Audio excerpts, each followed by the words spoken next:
The American Nightmare, Cody Rhodes, and you are listening to Potsy and Tino on the Potsy and Tino Show.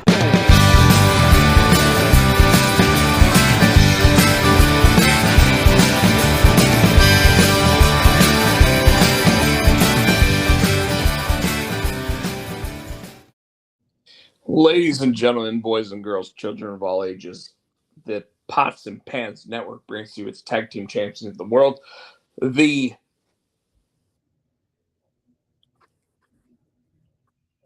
I was waiting for you to join in, but you just started smiling.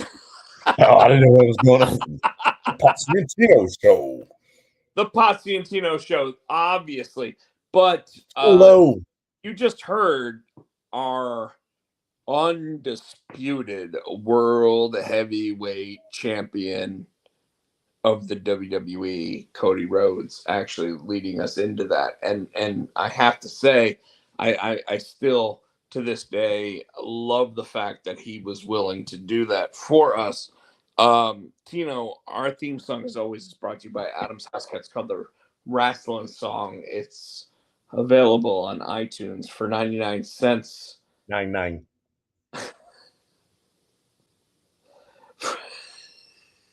Who does it? Adam's House Cats. Meow. Meow. Mustache ride. Sorry, I'm a little out there, but What's wrong with you? I don't know. I'm tired. I know that's what's wrong with me. Well, that might be part of what's wrong with me too, because like I woke up at 7 o'clock this morning, and I was like, I'm gonna go back to bed, right? And I just laid there, and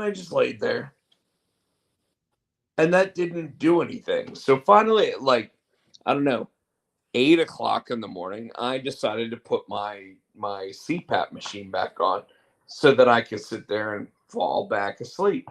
And I woke up at like 10, and still nothing different, like nothing different. So I'm when you sit there, you say, what's going on with you? What, like, why were you like, I don't know. Bless you. Bless you. And I don't know why I'm doing that. But The fuck is wrong with you? I don't know, man. I don't know. But we got Joe Lowe. We got Michael Turner already in the chat. But, you know, I'm just going to sit there and put What's Up With You up on the What's Up With You. And I want you to start talking about what's up with you. What's today? Monday? Saturday. What did I do Saturday? I'm so tired. I can't remember what I did Saturday. You know what you did Sunday? Saturday, I had a class, and and then that night we went and saw the Fab Four in Durham. It's a Beatles tribute band. My father-in-law is a big Beatles fan, so we see those guys every time they've come. I've seen those guys 2 or 3 times. I've seen Paul McCartney twice live. We've seen Ringo when he came with his All-Stars a few times. So if it's Beatles, we're probably going to be there. So we did that, and then Sunday, I pretty much chilled at home all day until we met up with you and Jason came to your house, and then we went to the Durham Convention Center to watch DPW, a Deadlock Pro Wrestling show. It was awesome. I had a good time. The show was great.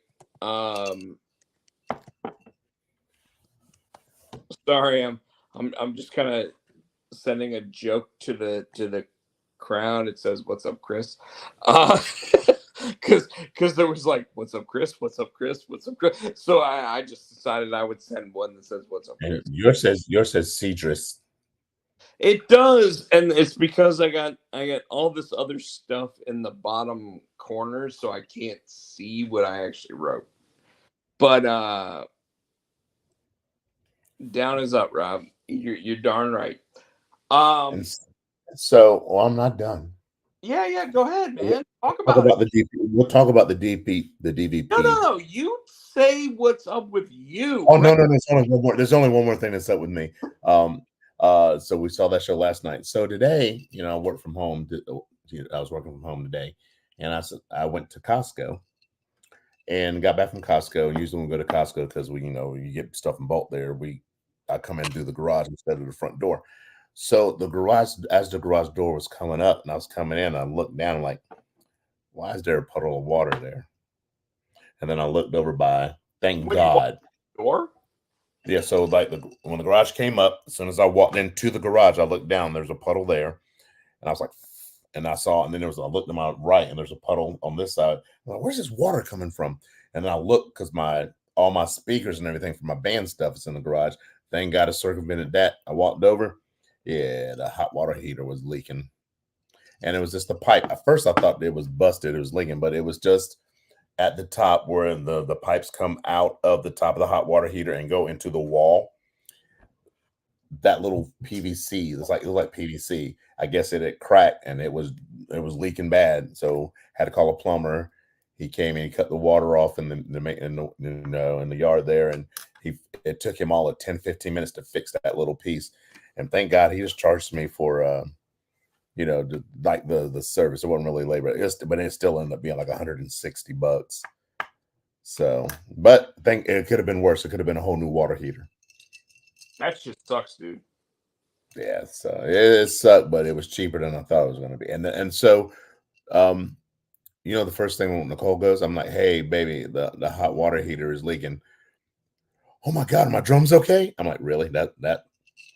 Yeah, hold on. Explain the drums, because that has not been a part of our show. I told you guys about that last week. I didn't get to WrestleMania. Not drums, but I don't think you actually mentioned like the whole process of drums. I thought I told that story last week. Why I didn't get to go to your house to watch WrestleMania. I don't remember that. I don't remember it. Well, I was supposed to go to WrestleMania. Talking about drums. What? I just said Chris Barrett. Do you remember him talking about drums? Because obviously we have a crowd of people already talking. I talked about it. I told the whole story and why I didn't get to come over because I had to stay back with my father on the drums. You were drunk, but yeah, we talked about it last week. He said oil drums. All right, so all right, Tino's wife was gifted a set of drums. Now hold on. Can you explain the whole idea of what was going on with did she want to learn how to be your drummer?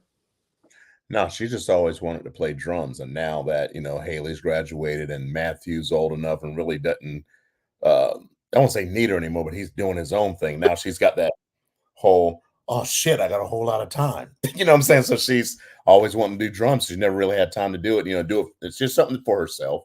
So she decided, hey, I'm gonna fucking learn to play the drums. I'm like, hey, you do you, boo. And so that's where that. That's right. That's what my baby mama does. Yeah, that's what she's like. I am playing the drums. Right. We get her. So we got her the drums. All right. Well, I see, and that's something we did not talk about that last week. Is like why she got them and whatever. Because originally, I remember you were supposed to be over on Sunday for WrestleMania, and I was like, "So are you coming over? So you're coming over? So you're coming over? So you're coming?" And then all of a sudden, 9:30, an hour and a half after the shit started, I was like, "So I guess you're not coming over." And you were just like, "No, I don't think it was that late." Sent me pictures. I was done at 9:30. I don't think it was that late though. No. You sent me pictures, and it was like, "We're still not done." And I was like, "Oh, okay, cool." Yeah, I sent you guys pictures. About 9. Yeah, so about 9. No, 9. I sent you the finished product.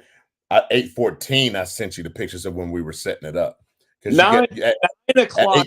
Sent me a at 8:30 because I'm looking at it. At 8:30, you sent "Guess You Aren't Coming Over," and at 8:14, I sent you the picture of her sitting back there and the drums still not apart or still not put together. Well, but here's let's be real. If at 8:30 I sat there and said, "Hey, Tino, you're not coming over," by 9:15, you're not gonna be at my house. Because I mean that's literally the 45 minutes it would take to get to my house, right? Yeah. So all right. So anyways,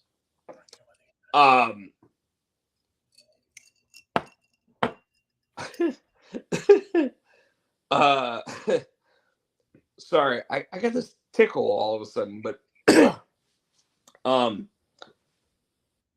you and I went to our first DPW show last night. I want to talk about that before we actually get into like what's up with you and everything else. Like really, because this was, like you and I, you stopped over my house. We drove over to the arena, and then we watched this, and it was 5 rows of intimate pro wrestling. Is that a good way to describe it? I'm trying to remember how many rows because we were on the second, but yeah, that's about right though. We were the second row. There was only 5 rows of chairs, but like again, there was we were second row. We like our buddy Jason paid for us to be second row, and Jason was on the show last week. But we were. I mean, it was intimate, like, and that's the same thing as the Elevation Pro Wrestling that Jason and I saw, except we were second row because there was only 2 rows. This show there was 5 rows, and except there was 5 rows, and the 5 rows included people that we've seen on Impact, we've seen on ROH, we've seen on different, TNA, we've seen on different wrestling programs, and then we got to meet some of them, right? Mm-hmm. So how did you feel, Like talk to me about your experience actually watching all of this, because I don't think that the audience has necessarily been in these moments where for like $30 we're able to sit there and just really meet some really cool people. So talk to me about that. Yeah, that's pretty much why I was very excited to go, because I knew some of the people who are going to be there, some of the wrestlers are going to be there, and it is cool that when you did to, and I explained it in the call. It's kind of like it's the independence, so it's a different vibe than going to like a WWE or AEW show, simply because it's smaller and the guys are laid back, and you're actually up close and personal, shaking hands and taking pictures and getting autographs, and like you said, these guys are cool. Like I met Jake something, who I've been watching on Impact, like I said, since he's with Cody Deaner, and then I got to see Lady Frost, who was like one of my favorite female wrestlers on. Can I say something about that? Tino was like, dude, can you get a picture of me with Lady Frost, please? Can you please get a picture of me with Lady? And she's like 4'9", and she's just like, but I mean, she is jacked. She's jacked. But Tino's like, can you get a picture with me? And I'm like, bro, yes, just like go up, talk to her. No, and actually, I don't think it was like that, but okay. It was a little bit like that. He's like, of all the people here, I want a picture with her. And maybe it's not as whatever, but he definitely wanted a picture with it, and he got one. We got the picture with you and Lady Frost, I got one with Jake something that was awesome too. Dude, I wanted to get one. Jake something is like Something. He's you know what huge. he reminds me of? He reminds me of when I was watching when I lived in New York and I would watch, and all of a sudden Madison Square Garden Network would have the guy that it was Hercules, and Oh he was yeah, that damn chain. Hercules Hernandez. Yeah. And I look, no, just Hercules. Well, he The was Hercules Hernandez, and then they short. and he would have that damn chain, and he'd sit there and throw that chain, and he always seemed to lose, but yet it was him. And when we saw the Jake something, who had shirts that just said something, his shirts just said something. That was it. Something. That was it. When he was sitting there doing these matches and did his match, like I was literally like, I don't get what's so special. But when he came out, I thought it was awesome. When we actually went up to meet him, I was like, this is even more awesome. I want to know this guy. This guy is something special.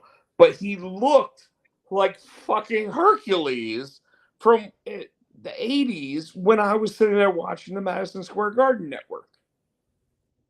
Which, by the way, you could only get if you actually lived in New York. So I got to watch all of that, and I would see literally like Mr. Perfect versus Hercules, and Mr. Perfect would beat Hercules every fucking time that was ever something going on. Like Hercules always lost, yet he had that chain, and he'd sit there and throw that chain. Well, no, because when he got with Paul Roman, they were Power and Glory. They were a good tag team too, and they were tag team champs, I believe, for a little bit.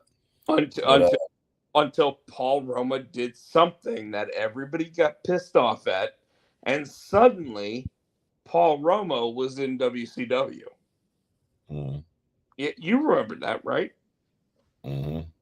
So, but anyways, I looked at that dude, and you got your picture with him. And by the way, I want to point out a lot of the different pro wrestlers there sat there and said, hey, pictures cost blah blah blah, and our buddy Jason had bought us VIP access, and when you walked up to Jake something, what did it cost you? It cost nothing. He was like, yeah, I'll take a picture, no problem. He was like, yeah, I'll sign this, no problem. Yeah, I'll do this, no problem. His tag team partner, who is the Speedball, the DPW tag team champion, sat with Jake. We sat there and said, hey, can we get this little like picture thing that we've gotten, the little poster, can we get it signed? And he's like, yeah, no problem. The guy sitting right next to him is like, fuck you. No, I'm kidding. He didn't say that, but he did say, I got merch to sell, and because I got merch to sell, I'm not signing anything for free. And I got Masato Tanaka to sit there and sign my poster. But I couldn't get dudes sitting next to Speedball to sit there and sign for free. Everybody else was cool. Everybody else was cool. And you got Lady Frost. You got a picture with her, like. Yeah, I got the Queen Amadada. I got the other chick that was in the tag team with Lady Frost. I got Bojack. I got the DPW champion. I got a bunch of different signatures. The other dude that was in the Flippy Fly, I can't remember his name. Diego? No. Flippy Fly? Yeah, he was in that match. oh, the 4-way dance with Bojack. Yeah, Tanaka signed for free, Barrett, because he's the first autograph I got. I'm like, can you sign this? Tanaka told me. Tanaka actually said, "No, I'm not signing for free." In a very broken English, it was like, "No," and I was like, "VIP," and he goes, "Oh," and he just Well, I signed. guess when I walked up to him, I had it. I'm like, can you sign this? And he said, sign? I'm like, yes. And he signed it. I'm like, all right, cool. Well, you saw him before. Yeah. I He's saw the him first one I got. because I saw him when he had Colby Carino's blood all over him. And by the way, I want to point out right now, and I'm going to say this because obviously I have designed shirts for pro wrestlers like our friend Sean Cruz. I've asked for shirts so that I could wear them from other wrestlers and other wrestling people, including our friend Sean Pittman, who is a pro wrestling referee. And when I went to go meet Colby Carino after his match, by the way, Colby Carino won his match against Masato Tanaka, That was which a hell of a yes. Okay, and I want to say something about that match. I'm gonna let you finish your statement. So for people who say Oh, wrestling is fake, and I'll get to what I'm going to say, but go ahead. people who say wrestling is fake, when Kobe threw that chair full force and hit Tanaka in the head, and he just stood there, you heard it. We were in the Durham Coliseum, Convention Durham Center. Convention Center. Rob, you were right there. Because when that chair hit his head and you heard that thud, everybody in that was like, oh shit. So those chair shots, they were taking those chair shots. That when he pulled that barbed wire thing from under the ring, I thought it was fake barbed wire until he got suplexed and you saw his back. That was not fake. These boys went all out. So they had a non-disqualification, no holds barred match. Like when Masato Tanaka actually attempted, and by the way, folks, obviously we're in the what's up with you. I haven't even talked, like I didn't sit there and say, hey, I've got a new book coming out in a week and a half, and blah blah blah, whatever. It doesn't matter. We went to go see pro wrestling 5 minutes from my home, and when we did, we went with our buddy Jason, who was on the show last week. Blitzball champ. Blitzball champ. Yeah, absolutely. He brought his dad. They were sitting front row. And we, like, if you go back and you actually watch DPW on demand, you're gonna see us because we're right in the mix, right? Like in the front and second row, we were all in the mix. What I want to point out is this, though, is that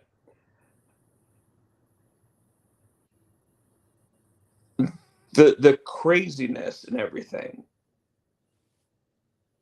it's just like it was something else.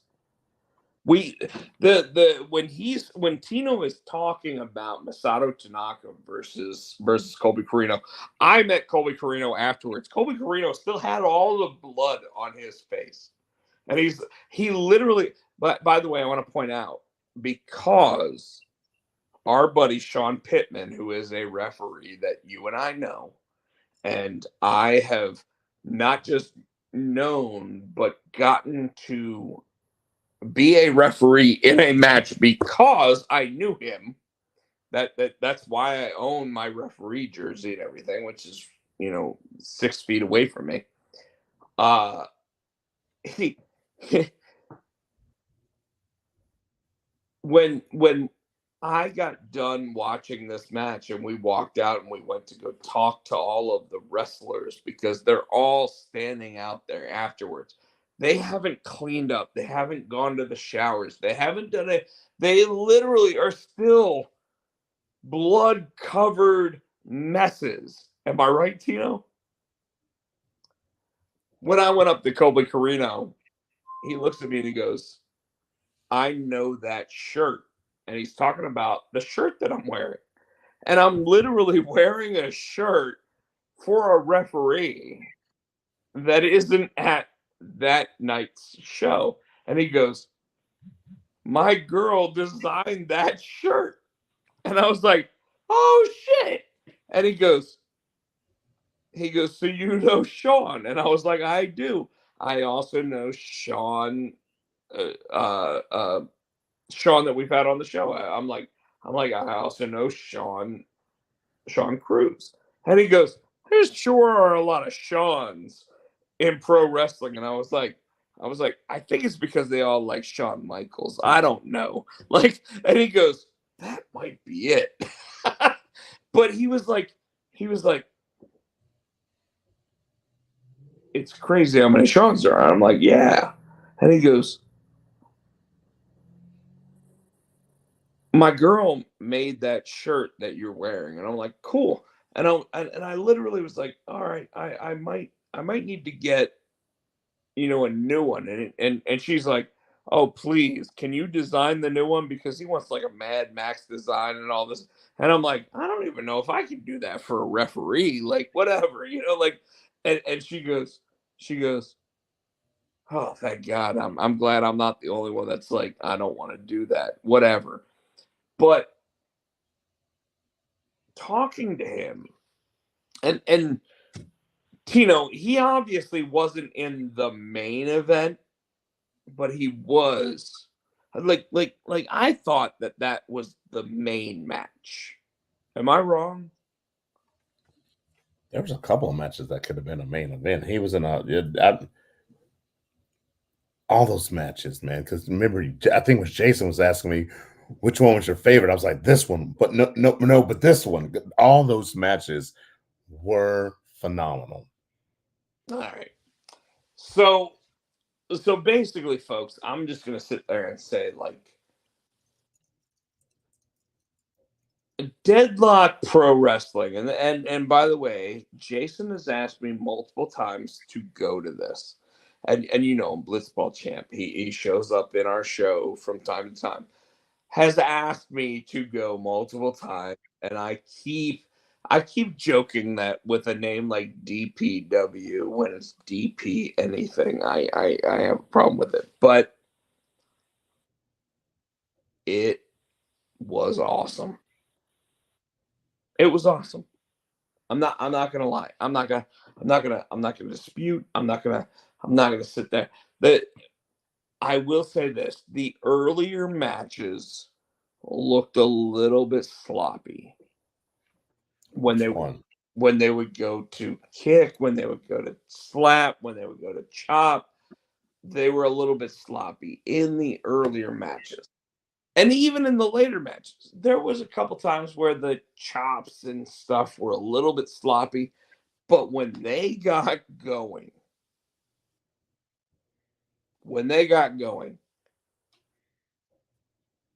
I don't even know if like what we saw WrestleMania weekend was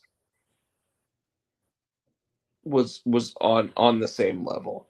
Like when Bojack sat there and had two guys on his shoulders and had three dudes that were like 170 pounds and he's like 350 pounds sit there and all do moves together, and Bojack won his match. I don't know if WWE did the same thing when they had a match with what's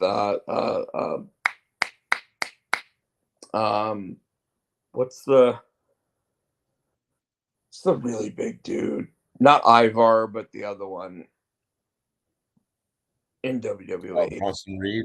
Yeah, I don't think Bronson Reed was doing anything better than what Bojack did when we saw it last night. And you can tell me think I've seen that move forward. One big dude's had two dudes on his back. Well, I and think I Potsy said to did it. so when you said, "Hey, Bojack's over there," right? And I went to go talk to him. I said, "Hey, I got to tell you, I literally thought you were going to try to put the third guy on your shoulders." And he said, "I felt real good today, but I got to be honest with you. That'd be 600 pounds on my shoulders, and I just didn't feel it." And I was like, "Bet." Because I literally was I He accepted. knew, he knew his limit. He knew his limit. I don't even know if he knew his limit. I think he thought he could do it, but the way the match was laid out was he wasn't gonna get that opportunity anyway. Because the third guy finally just did a drop kick into him. Yeah. But either way, he sold it even after the fact, right? Like he sold it. It was amazing. TPW May 19th in Durham. They're gonna have Roderick Strong. They've had the Motor City Machine Guns. They've had different people. They obviously had something there last night. Who said he's gonna be back after May 19th. He's not going to be there May 19th because we're like, oh, because what we were trying to do was get new access and new moments of hey, do you mind sitting there like giving us a little Potsy and Tino shine? And some things basically said, I don't know if I can or not. So I'm going to ask them. And the next time I'm here, you guys come up and talk to me, and I'll tell you whether or not I can do it. And we were like, cool, right? You're like, we'll be that 19th. He goes, oh, I'm not gonna be here 19th. It was funny because we're like, oh, we'll be here the 19th, and he goes, yeah, I'll be. I won't be here the 19th. I'll be here every time after that. By the way, that dude is jacked. He's jacked. He is a monster. I still got to go back and watch last week's show. He's kind of like, did you see what Cody did? I'm like, no, you need to go back and check it out. I'm like, okay. So I'm going to go back. Who he is. Explain who he is. Because back in the day, I told him, I'm like, told him, I'm like, dude, I've been watching you since you were Jake Diener and you were tag team with Cody Diener. And so he's like, wow, you've been watching for a long time. Then I'm like, yeah, dude. He goes, what you see? Did you get to see what Cody did for me last week? I'm like, no, I missed it. I said, and I do. I have Impact on the app on my TV, and I usually watch it. I missed last week's show. He said, go back and check it out. I'm like, all right, cool. I got to check that out. So yeah, dude, like I said, I've been watching. He's been in Impact a long time, and so a lot of those guys. Speedball, Mike Bailey, he's on Impact too, and like I said, Lady Frost. A lot of those people. It was just cool, like you said, to see those people that you see on TV, and to be able to interact with them, and they're just like laid back. Like I think Lady Frost was she was going to chase that dude that hit the other dude. I didn't even know what happened. I was in the bathroom, and I came out, and they were talking. Some dude in a flannel ran by me, and they were like. The security was chasing them. I'm like, what the hell is going on? By God. So we are at the show and they go to their intermission. So basically at a show like this, you get like 4 matches, an intermission, and like 4 more matches, right? That was kind of what it felt like, right? Something like that, yeah. I mean, it might be 5 and then 3, it might be whatever, but it felt like 4 and 4. Anyways, we get done and they're like Natalia, who is the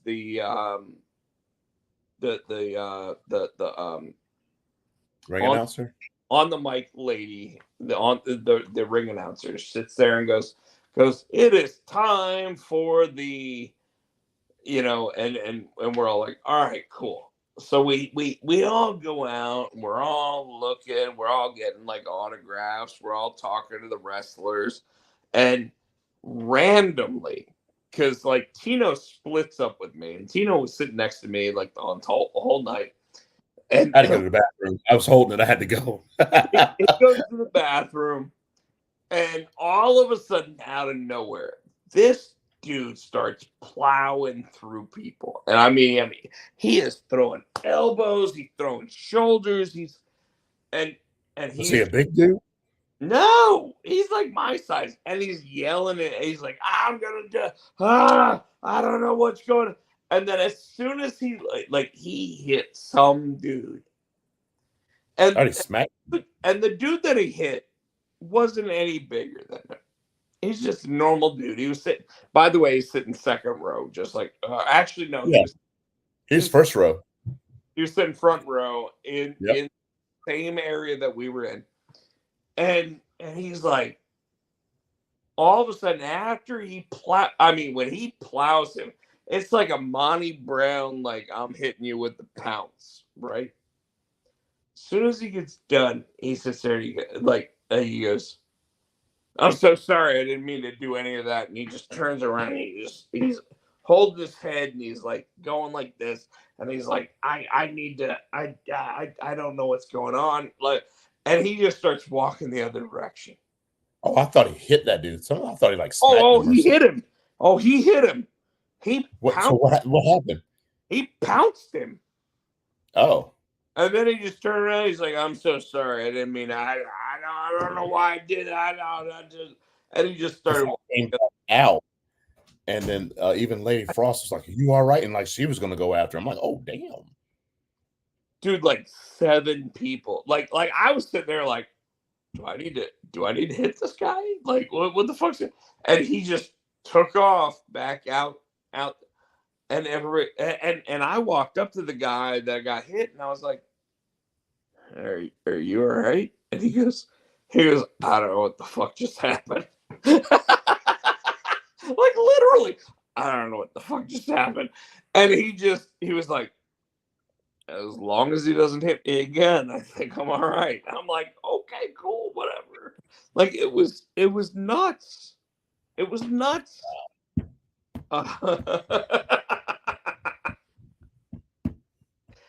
Fucking incredible. It was so stupid. It was crazy. All right. Anything specific about last night you want to make sure that people know, just in case they want to actually try to find it on the DPW YouTube channel? Yes, go to DPW. And the reason the way I found out about DPW, I was telling Jason, like when he's first told us a few months ago, I'm like, I heard that they had wrestling shows, but I found out about the guys because I'm on TikTok. So, and you and I was sending each other, they do the voiceovers for all the different old episodes. And then I found them on YouTube, and then they have a podcast that I listen to. And so they mentioned that, yeah, they had their own wrestling thing. I'm like, all right, that's cool. And then Jason started mentioning it to us when we went to Sting's thing.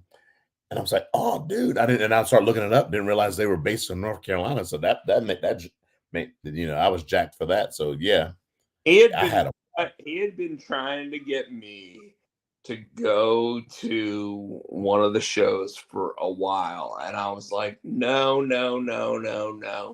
I already watched too much pro wrestling, and then all of a sudden, like when we saw him wrestle, the week of Revolution, and he said that, and you said, "Yeah, I'll go." I was like, "Fine, I'll do it too," and it was fun. And I, like 2 weeks before that, had gone and seen Evolution or Elevation Pro Wrestling. So we got to see some of the it's funny because it was Elevation, and then you get to see DPW, and you see the literal difference in the quality of the wrestling that you're watching. Which one was better? Oh, what do you think? I mean, I've never seen the other. But that's what I'm saying. You get to see that. You get to see the Elevation of That's what I'm saying. Was DPW better or was Elevation better? Oh, DPW is better. Okay, that's what I was asking. Yeah, because I've never seen it. No, and that's just it. Like Elevation Pro Wrestling understands that they are not to the level of DPW. They're the ring announcer was the same ring announcer, and she's always the ring announcer for DPW. So her sitting there doing the ring announcing was kind of like her basically being like, let me keep in practice more than anything else. Rather than trying to say, oh, this is just on the same level. It wasn't on the same level. No way. No way, no shape, no form, nothing. But it was fun. We enjoyed it. The and then when we actually, like last night when we went to go see what we went and saw, I there's some AEW shows that I would say did not live up to what we saw last night. Not saying all of them, not saying like constantly. But I am saying that when you see Colby Carino sit there and beat Masato Tanaka in a match that has barbed wire and everything else, like there are some AEW matches that do not live up to that. You might disagree. I'm just saying that that's my personal opinion. No. I agree with that.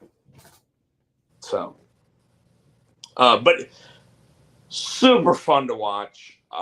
Tino, I think that we've gone 42 minutes now at this point. Like You don't have anything. What's up with you? I mean, If not, I mean, cool. I was asking you. All I'll say is today I announced that one of my favorite YouTube channels that I watch, The Brothers Boyd, did invite me specifically to be a guest at their very first comic book convention. So I flat out, without a doubt, had to sit there and say, yes, I will be a guest at Friends of the Brothers Boyd convention. And you can get all the information from my YouTube page or my Facebook page and everything else, folks. I am very happy to be invited to this. I was the first guest announced for the show, so it's in Havelock, and kind of threw me off. But they asked me to be part of it, and I said, hey, if you can meet this, and this, I'll be there. And they were like, done. And I was like, oh, I'll be there because I love you guys. So yeah, so I'll be at the Friends of the Brothers Boyd convention in Havelock, North Carolina, August 31st, I believe is the actual date. All right. So that's my that's my what's up with you. Cool.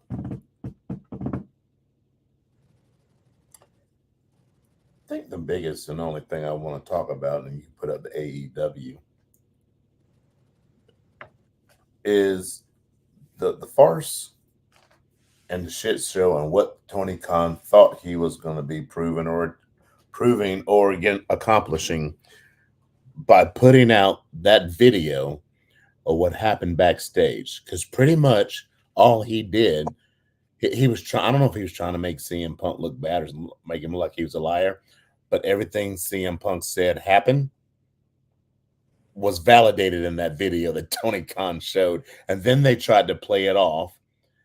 And they're trying to make it into, they're trying to morph it somehow into this FTR Young Bucks match going on. You're friends at CM Punk. I mean, it was a mess.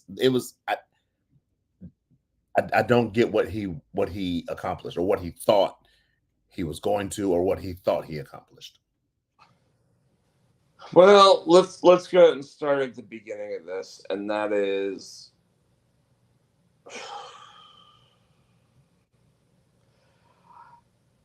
Tony Khan has really proven himself to be the new age Eric Bischoff. A petty bitch. Well, hold on, Tina. Say that again. A petty bitch. So CM Punk went on and said something Tony didn't like. So Tony's like, "Well, I got something for you, tit for tat. I'm going to get you back. You can't talk about me and my company. How dare you tell the truth? What happened?" And then I show the video, and it just proves you right. Dumbass. No, I want you to You know what it was? You know what it was? I'm finished with this. It was this. That's what that was. I want you to keep going with it because normally this is where I'm sitting here doing all of this, and you that's pretty much are the one doing it right now. That's pretty much how I feel, though. That was petty. There was no point. That's all it was. He got pissed off because CM Punk said something that he didn't like or appreciate, or got his panties in a wad and he got butthurt. So he decided he's going to release this video to prove CM Punk wrong and you're a liar and this isn't how it happened. Well, I wish we could get the clip of the interview of CM Punk saying what happens as they show the video that Tony Khan. So it's pretty much word for word. It's like he's narrating the video. So I think Ariel Helwani tried to post that video. Tony Khan made him take it down. He got a cease and desist. He got a cease and desist from Ariel Helwani sitting there posting a moment to moment. Oh, he did it? Yes.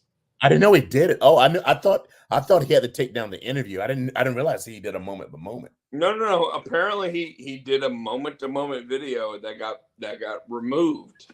Now I could be wrong.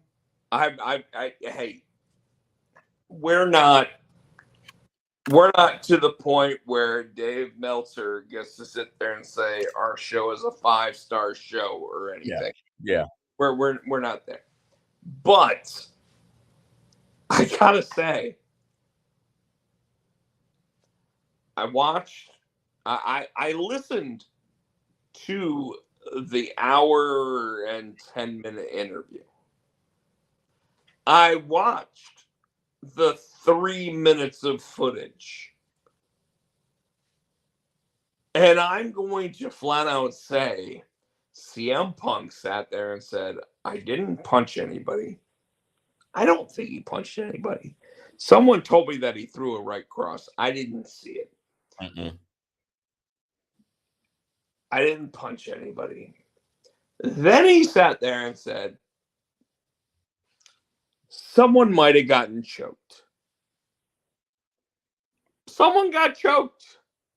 Jack Perry got choked. What I love about all of it is that CM Punk sat there and said, I like Jack Perry. I like him. He's not a bad guy. I like him. I also like to choke him. I watched it. And I know, based on how I am, Tino, last night, let me ask you, straight up, you love me, right? Most days. But you love me. You and I love each other. We are family that is not blood. That's why I can cuss you out when you make me mad. But there are times when I could sit there and go, are you sure that we can't get him to sit there and do something? And what did you say to me last night? Who? Who? Jake something. What did he say? Oh, you made me mad. You made me mad because you were there the whole conversation. I was like, hey, can we can you do this thing? He goes, no. He said, I have to ask these people, have to ask them because I did one for my buddy and they got mad talking about DPW. And then you were like, oh, he has to ask Impact. I'm like, that's not what he said. He said he had to ask DPW and you kept going. And finally, I got mad and cussed your ass out. And why is the cussing my ass out important to this statement? Made me feel better.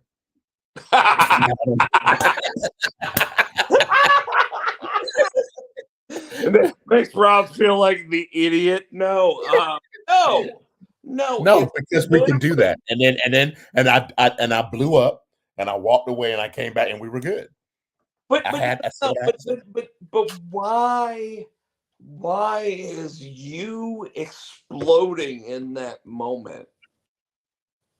What does that mean? Like, if we had gone to like the way that Jason's dad and him saw it, it literally they're like these motherfuckers are crazy. It literally looked like these two motherfuckers are gonna fight. Right? We're about to go. I was about to. They like this motherfucker's about to drag Rob back in that wrestling ring. and that's that. By the way, that's my point. But I'm not. That's the thing. I'm not. Well, we're not even close. No, we're not even close. And Rob knows that. And Rob knows that every once in a while I'm like, Argh! And sometimes I think Rob does it to fuck with me, to make me mad and do that. Because finally, I was like, he's like, okay, yeah, that's what he said. I'm like, you motherfucker. and I even looked at him like, would you calm the fuck down? Like, would you calm the fuck? And by the way, I want to point out the reason why we got to that level is because it was a miscommunication. I wasn't listening when he was talking to the wrestler. When Tino finally said, "Hey, I can't get us a spot for the show." Okay, is that and I was like, is that from DPW? Is that from Impact? Is that like you were like he said that he has Impact? Like he never said anything about Impact. That's what I lost my time. You're not listening to me. But I wasn't listening because you asked me to take a picture. And then I told you, I want you to go up there and finally like go get us one of those YouTube spots because I don't want to do it. There you go. So all right, folks, just so you know, I don't want to sit there and go, hey, is there any way I can get you to sit there and say you're watching the Potsy and Tino show? And he was like, I don't want to do it. I don't want to do it. He said, I don't, because he originally said it when he went up to go get a picture with Lady Frost. And I was like, hey, ask her if she'll do it. And he's like, Tell me I'm wrong. No, all of a sudden I got shy. I'm like, nah, I don't feel comfortable doing that. He literally went, I was saying, it wasn't, I'm shy. It was, I'm not doing it. And I was like, oh my God. And by the way, we're standing right in front of her. Oh God. She probably thought we were crazy. Got a picture with her. And he's like, I'm afraid. Well, you saw that, right? Because when I'm like, can you sign this? She said, yeah. I'm like, and I was like, with Jake something, I'm like, hey, dude, can I get a picture? But it was like, she's a lady, she's small. I'm like, hey, do you mind if we get a picture? All of a sudden, it turned into like, hey, I'm not touching you. Is it okay if we take a picture? And she's like, yes. Yeah. And you notice I was like, Jake something. I'm like this. Her, I'm just kind of, because you don't want to touch anybody. You're like, what do I do? That's when I do this. Yeah. All right. I didn't want to get them. Tino is so by the way, folks, and this isn't anything against Tino, and I'm saying that right now because this was your first time really being in one of those moments where you could do it. Mm-hmm. I have never asked Tino to get one of the spots for the show. Yet I have Like he's used to it. But there's a difference too. Like I know people probably think that Tino talks to everybody, but when I tell you guys that Rob was literally just in there talking to everybody, I was just going to the people that I knew, or that, and Rob was just going to everybody. He's gone to more of these things than I have. He's done it. I've never done it, and I did. I found him all right, and I was like, okay, that wasn't that bad. When I finally got went to it. yeah, I asked Jake. I'm like, okay, I got it. That's not that bad because I didn't know how to word it. Because I even asked Rob, I'm like, so what do I say again? Do I want? I'm like, I've never done it. So yeah, and that's just it. So I want to point this out because you know what, I'm going to switch this back over to what's up with you because I think this is one of those things that like so Tino and I have been doing this 250 episodes. Literally 250 episodes. More than because somebody was asking us about how long we've been doing it. Rob was like 5 years. I'm like, we've been doing it show. Yeah, we started doing this with iTunes. I remember we started. I would have to record on my phone and send him, have to email him or somehow send him my part, and he would splice it together to get it over to iTunes. That's how long we've been doing this. Yeah. Because he would record his part of the conversation, and I would record my end of the conversation, and then he would splice it together. Chris Berry just said, "How are Potsy and Tino?" We great, man.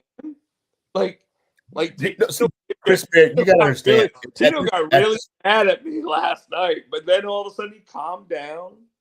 At this point in our relationship, though, like we've been together 20 years, so he's right. It's like brothers, and if you have brothers, okay, I'm gonna beat the fuck out of you. But it's kind of one of those things where I can talk shit and do shit to Rob, but nobody else better fuck with Rob, or do you got a problem with me? It's one of those things. I can yell and cuss at him all I want to, but if somebody else does it, we got a problem. If the dude that had attacked the other guy had attacked me, I'd have beat the brakes off that bitch. Tino would have beaten the shit out of. And by the way, I probably beating the shit out of the guy. Tino would have shown up out of the bathroom and beaten. I know what's going on. I just would have seen Rob beating him. I started kicking too. Like, why are we beating this guy's ass? Okay. I'd ask questions later. That dude would not have gotten anywhere. Like that, I don't even know what the fuck was happening. But he was like, "Fuck this shit!" And he just started like wailing out and he hit this guy that was sitting in the front row of our area of the four corners, and he and I finally went up to the guy that was the one that got beat up, and I was like, "Are you all right?" And he goes, "Hey man, I appreciate you actually reaching out and asking, but I'm good. I don't know what the fuck just happened." Yeah, dude, that's one thing I agree with Rob. If I'd have walked out of that bathroom and that dude was on Potsy, I'd have lost my mind. There would have been no question. I'd have started swinging and kicking first and asking questions later. It's so funny because like I think I would have been able to handle myself in that, and yet I know beyond a shadow of a doubt, Tino would have jumped in. Now here's what's funny. Jason, who sat there multiple times saying, "I beat a Briscoe," like I bet he would have just sat there and watched. He would, yeah, he'd have sat there. He probably would have. And it didn't me calling Nicole like, I need you to come get us out of jail. We're in the Durham County Jail right now. Durham County. What'd you do?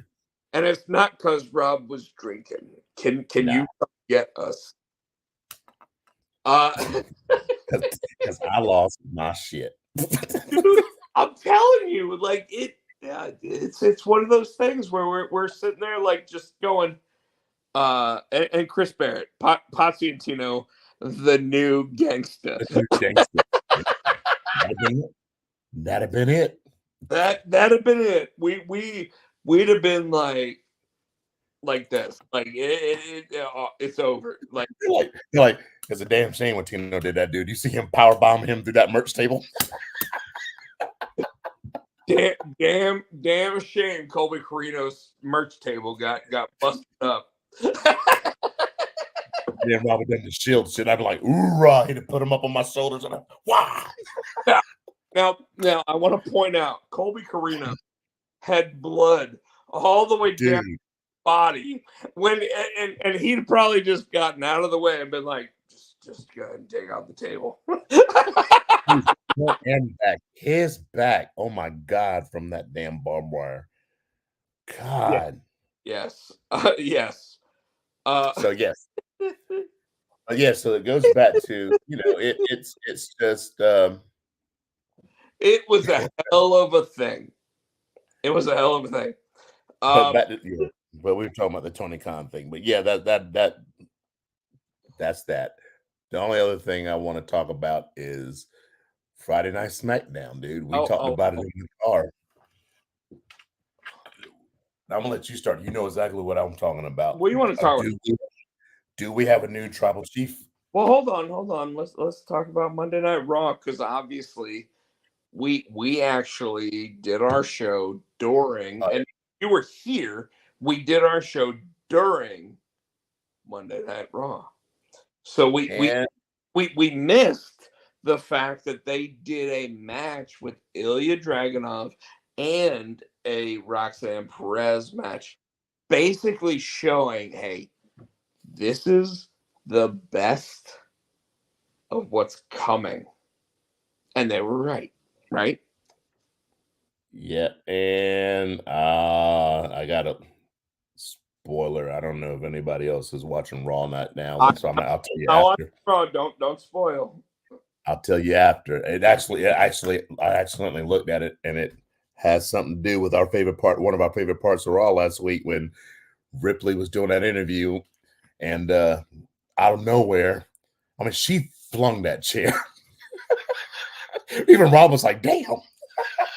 Well, because she hit her in the head with it. And by the way, WWE does not allow chair shots to the head. But when we watched that Colby Carino versus Masato Tanaka, they were hitting each other. They threw them motherfuckers right at the face. But what got me is Tanaka. I mean, Kobe bent a chair over Tanaka's head, and usually they'll put their hands up to stop it. Not Tanaka. He just stood there like this and just let him hit him in the head. I mean, he was like, he bent that thing around his head. I'm like, oh my God. Well, you also asked, can you sign my poster? And he was like, huh?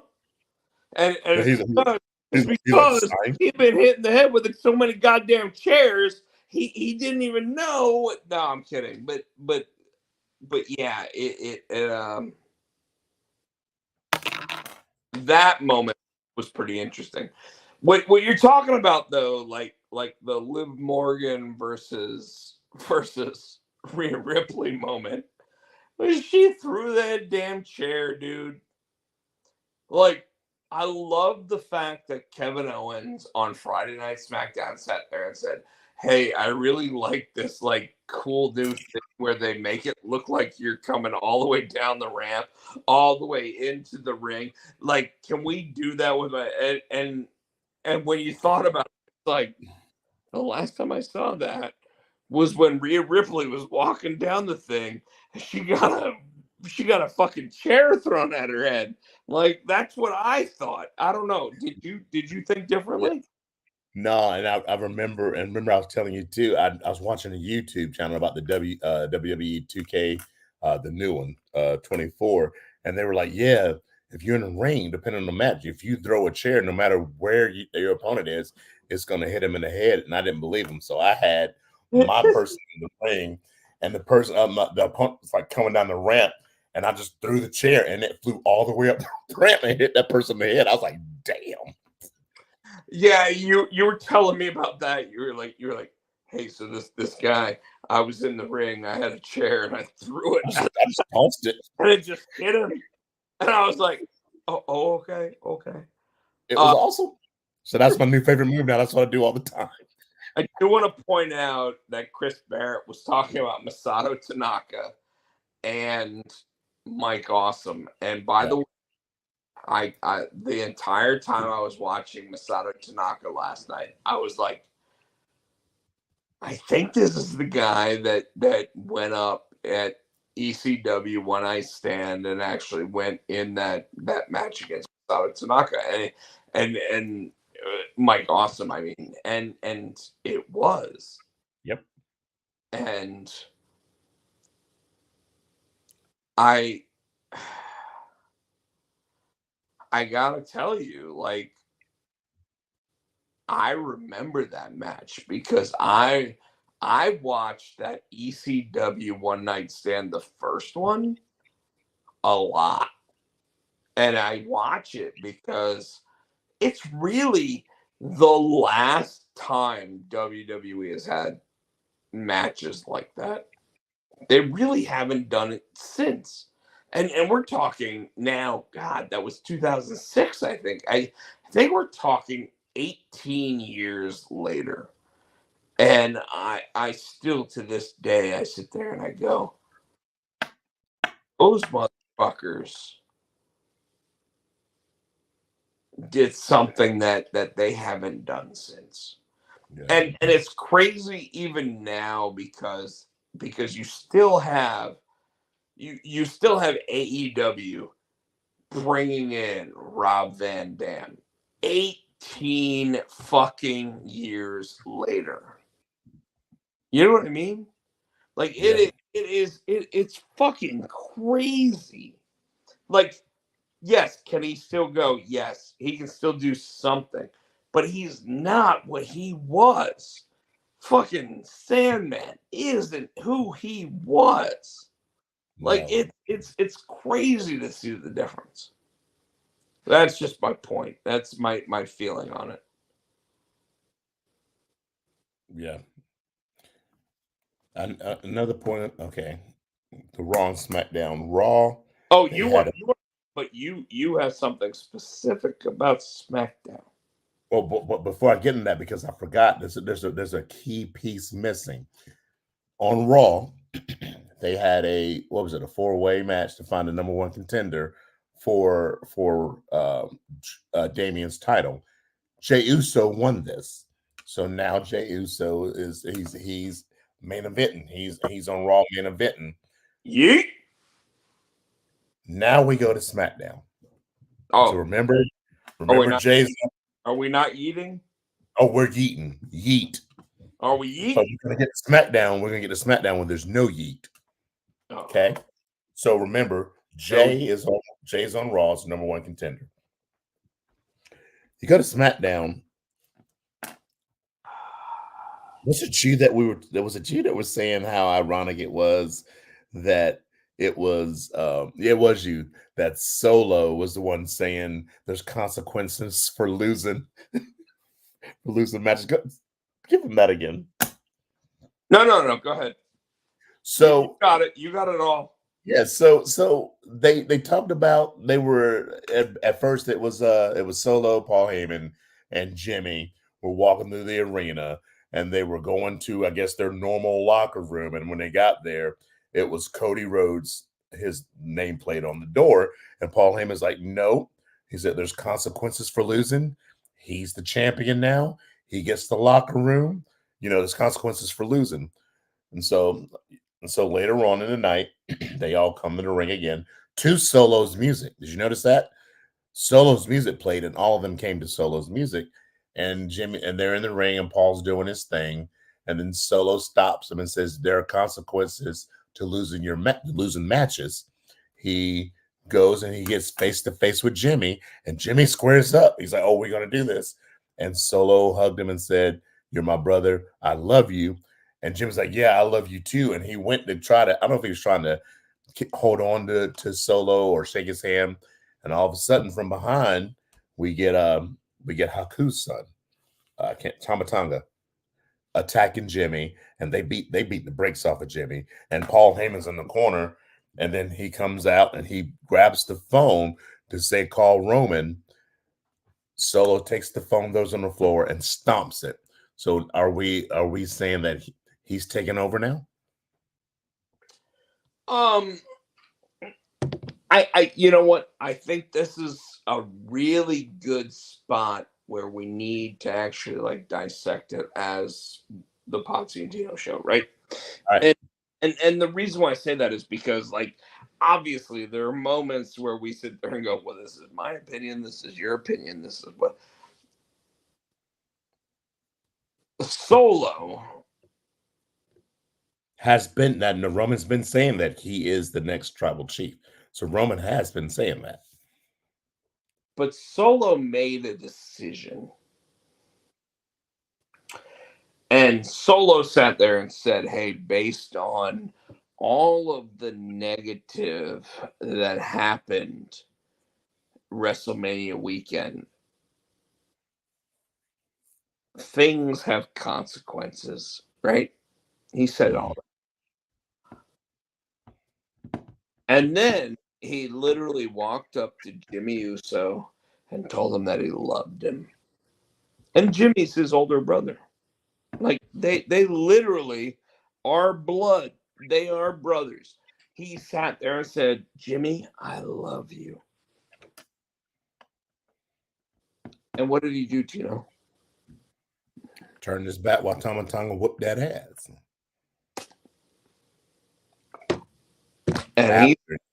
And he sat there and hit him with the Samoan spike.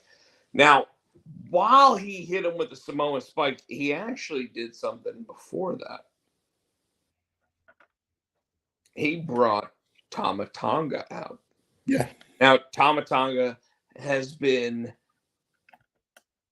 probably the biggest Samoan name in New Japan history.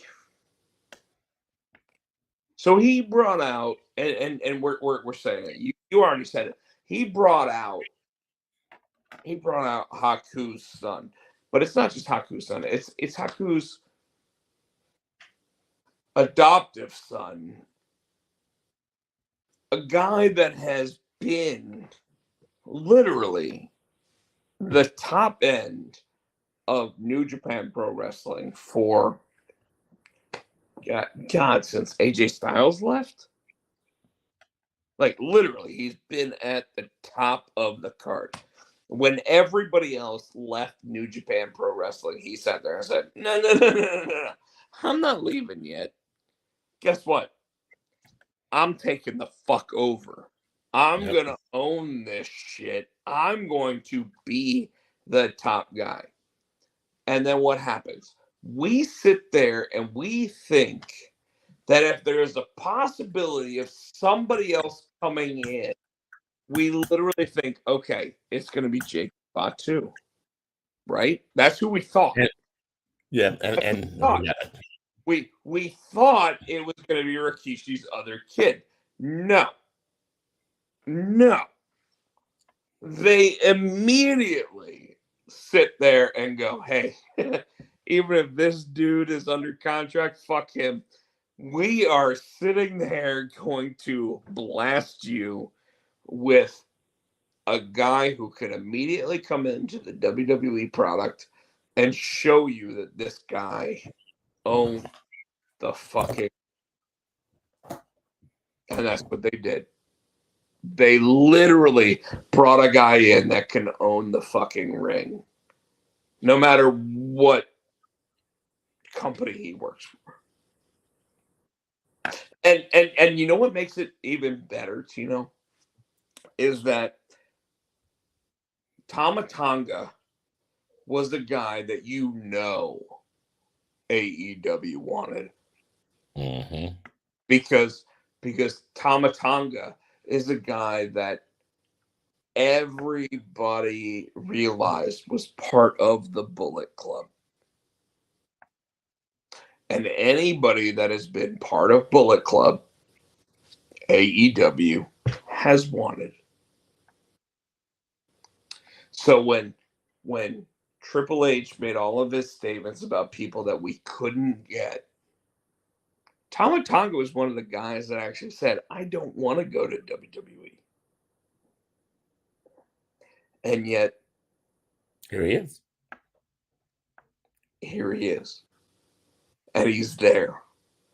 And not only is he there, but he's there with the young kid being in charge of him. Because like you said, the whole thing about the who's in charge and the who's the tribal chief, like, what I love about this is that Paul Heyman sits there and goes, call, and his hand gets smacked, and the phone gets grabbed, and he's like,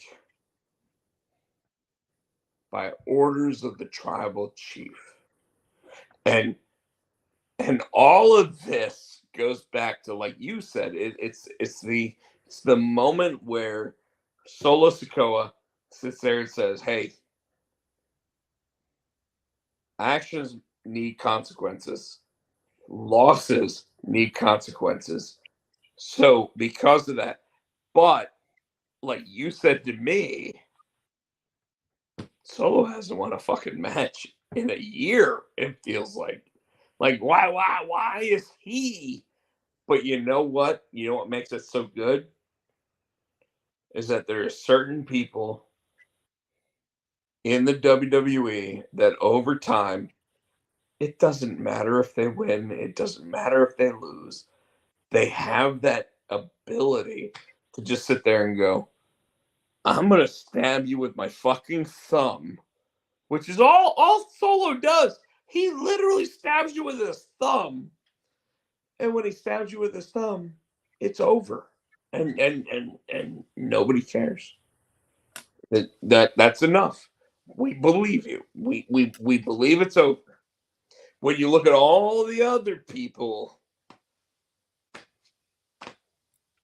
it's not the same. He beat John Cena by hitting him like what 5 times with the thumb. Mm-hmm. And then so guess what? The greatest of all time was taken down by John Cena by the thumb. We don't care if anybody else needs more. Like he might need six. If Hulk Hogan come counting down and it hurts inside, yeah, hit him with the thumb. It's over. So I would love it, by the way. That would be so fucking hilarious. So speaking of Rikishi's other son, he is now, and we talked about this too. So now does he skip NXT and come up to the main? Because I think what they're trying to do is they're going to make a new bloodline, because I think when Roman comes back, and this is why I want you to pay attention to Jay over here on Raw, because I think when Roman comes back, it's going to be Roman and the Usos against Solo, Tama Tonga, and the other Fatu son. All right. So so for those reading, and I kind of want to look at the chat real quick. I see that Chris Barrett said Jacob Fatu, thank you. He also said, I think that Tama Tonga went to WWE because he wants to be there and he is working with his family. I 100%. Absolutely. I mean, the fact that Haku was in the front row of the fucking Hall of Fame this year, I think says something. Is Haku even in the WWE Hall of Fame yet? I think so. Yeah, he went in. I think he went in with the. Wasn't he in the head shrinkers with Rikishi?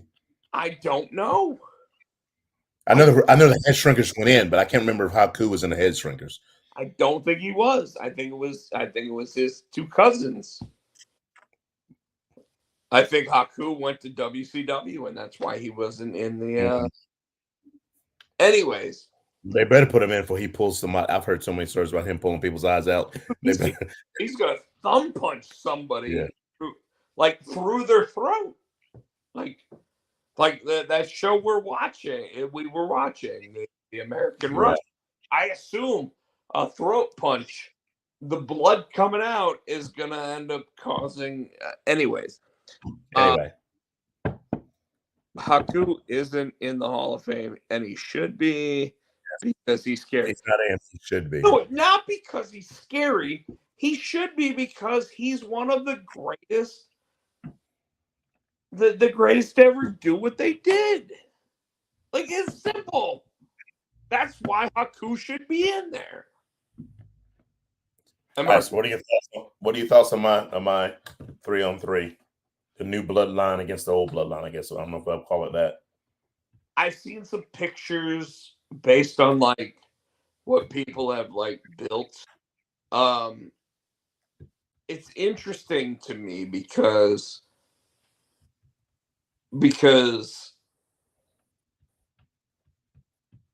it kind of all like everything you're seeing immediately makes you think that Roman is going to be babyface going forward. Mm-hmm. And I don't know if that's the case. I think that what needs to happen is we need to obviously like over the next 2 or 3 weeks we need to see what else is going to happen. But I do think that another member is going to join the current bloodline that Solo Sikoa has created. The one, that's what I think it's Jacob 5'2". That's what I'm saying. Sure. The point though is that like it'll be really interesting to see where it goes from there. And yes, it would be nice to see all of the young guys and maybe even Jimmy sitting there saying, I want to be part of this. And being a guy that like, yeah, I got my ass beat, but now I'm my younger brother is the one sitting there saying that I'm part of this. I'd be okay with that. You know, like him, like we all think that Jey Uso is going to be the savior in that. I don't think that's the case. I don't know if we know what the case is. I do think there's a possibility that Jimmy Uso sits there and goes, "Okay, Solo, you did what you needed to do. I'm willing to just take my part in this." And it sucks knowing that Jimmy Uso literally main evented a pay-per-view at one point, and now all of a sudden he's sitting there going, I'm willing to sit there and do this for my bloodline, but I don't know what else they got for him. Like, what are they going to do? Him back with Jay? Jay doesn't need him. No. And we don't want him to be a Jannetty. No. You know Helios, what I mean? Yeah, Helios asks, "Is there any chance of a Bullet Club reunion?" I don't know, because you've got all the pieces there. You've got Finn, who, if the Judgment Day is about to break up, you got Finn, you got the Good Brothers, you got AJ. Now you have Tamatanga. What do you think? Oof. You know what would be good? And something I bet they're not even thinking about. And if they are thinking about it, they're 2 steps ahead of all of us.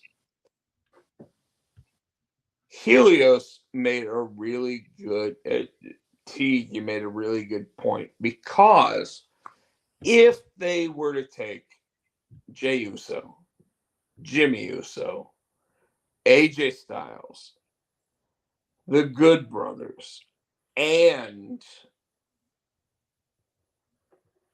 anybody like and they decided we're gonna go ahead and we're gonna do a Bullet Because Club. they kind of did it with AJ and the Good Brothers, but they called it the Club. They didn't come out and call it the Bullet Club. They called it Well, the Club. but they already did away with that. So now you'd have to bring him back and have him sit there and go, you know what? I was wrong. Let's do this. And when you look at it, we already think AJ's on his way out. But if you were to put them all together with Jimmy J and actually create a brand new club, I'd be okay with it versus this new bloodline. Mm. And without Roman, it means AJ's not exactly against working with them because AJ, we've read the stories. AJ did not like working with Roman because Roman got the club thrown out.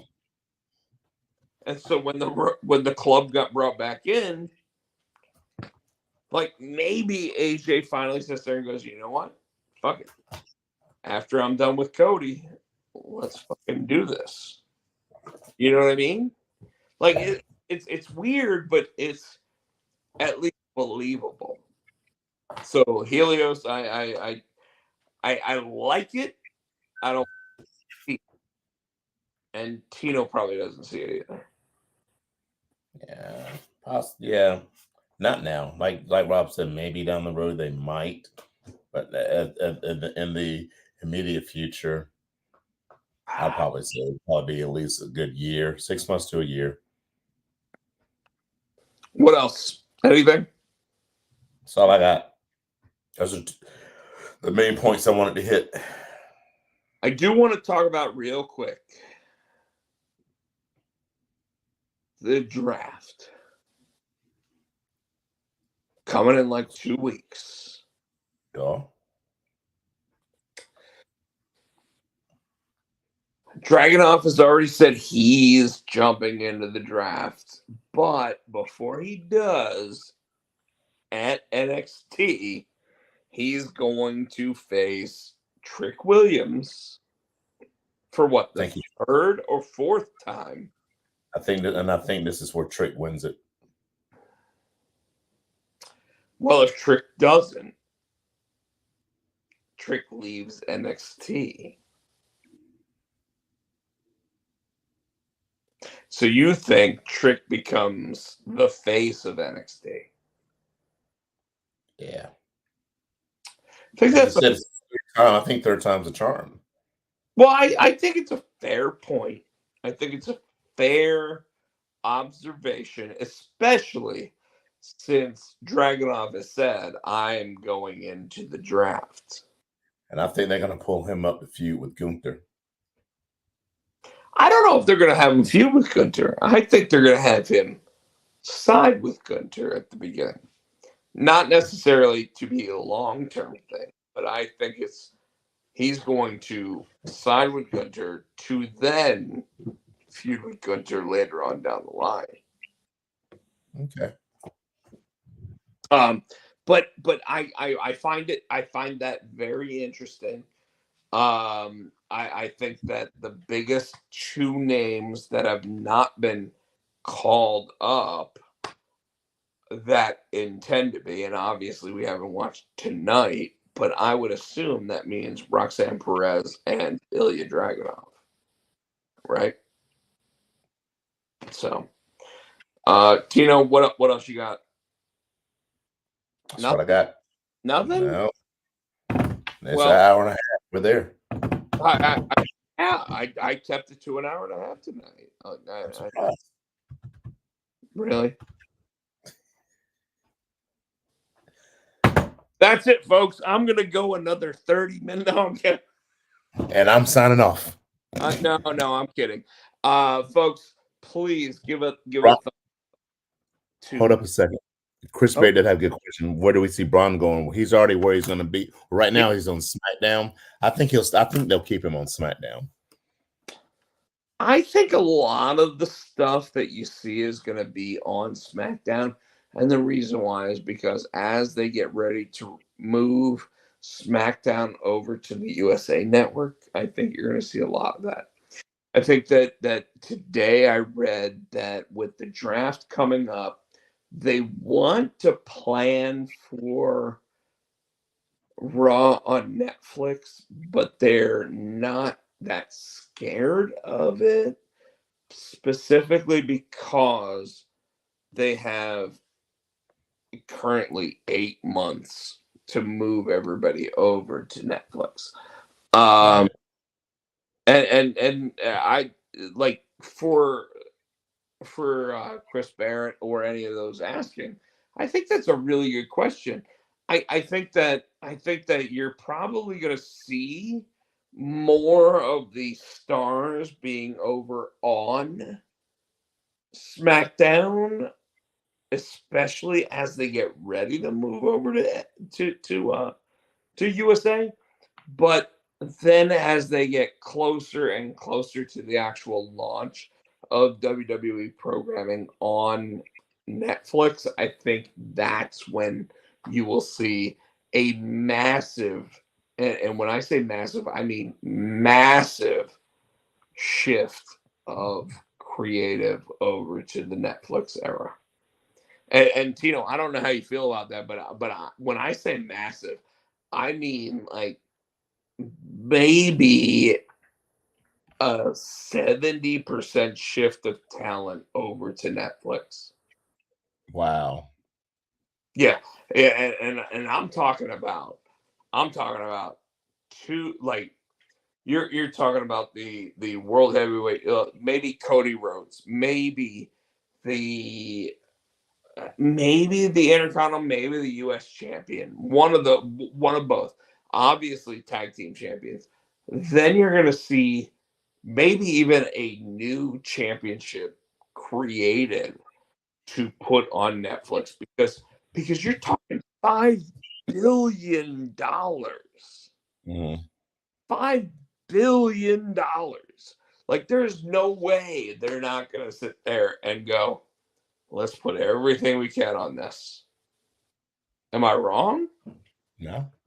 No, they are going, and by the way, that's even with USA sitting there going, "Hey, we have SmackDown, and we don't even know what fucking night we're gonna put SmackDown on."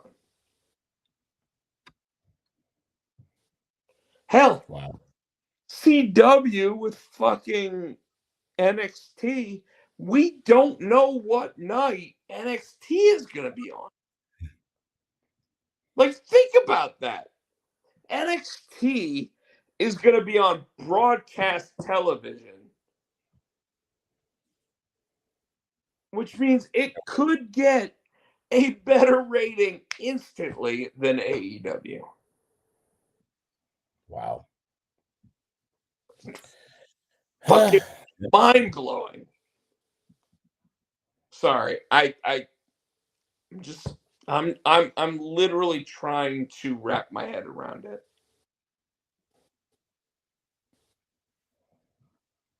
All right. Well, that's what I got. Any shows or anything that you've watched recently, Tino, that you need to sit there and tell everybody about?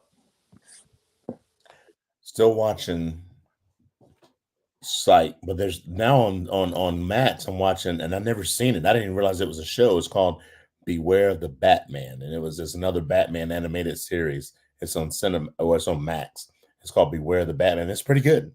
So I've been checking that out. Nice, nice. And I've and I've gone back and went back in my childhood on Max. Is it Max or Peacock? One of them. They have Spider-Man and his amazing friends. Remember Firestar and Iceman? I've been watching those, just being stupid. Yes. I've been watching a show called and you were over my house, called American Rust, which is basically crazy. It's on Amazon. Apparently, I didn't realize this. The reason why it came up on my thing was because the second season just came out on March 28th. Two and a half years after the first season hit. Oh, damn. What did you send me about Heels? I was confused. Are they going to, what was it on? It's a good question. So Heels, You sent it to me. one of Was our it Amazon? shows, obviously had the second season on Stars, got picked up by Netflix to continue showing the first two seasons. And if the actual like drawing of those seasons goes well over the next couple months, could be picked up for a brand new season. Okay, so I thought season 3 was coming on Netflix. Okay, that's No, why I was confused. All right, I got excited for a minute. no, but it's the same thing as a couple other shows that recently got picked up by Netflix. Netflix is picking up shows because it means that they don't have to pay for the broadcasting creation rights and such.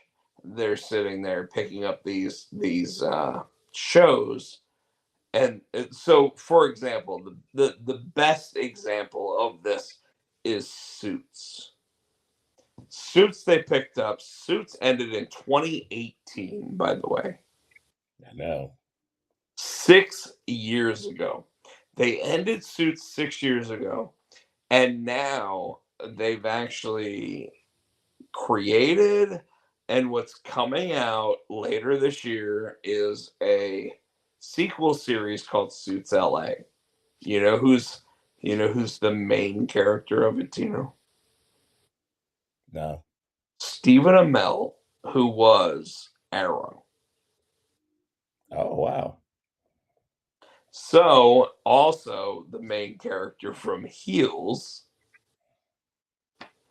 is the character that they are making the picked up 2-series show Suits LA. He's double dipping if they get Heels. And interestingly enough, while a lot of people would think that it would be impossible for him to do both shows, I disagree. My point here is that while it would be difficult, both shows are probably going to be 13 or fewer episodes per season. So he could easily do, as long as both are filmed in the same city, both could be done, and he could actually have both shows. Interesting and crazy, but also wow, right? Right. And to this point, he would like both shows. Stephen Amell does not want to go one against the other. He doesn't want to sit there and say, I'm doing one, I can't do the. He wants both shows. He loves it. He loves it. We love it. Yeah. Anyway. Yeah. Tino, Yeah. else, man. I'm done. You're done? I'm done. Yes, yeah. All right. So let's check out all our stuff at the end of the show on the last screen. And as always, say thank you to Adam's House Cat for the wrestling song. You can pick it up on iTunes for 99 cents 99. Ladies and gentlemen, and maybe ladies, until next week, we are out. Love you, everybody. Thank you so much for being a part of the show. Everybody wants to be the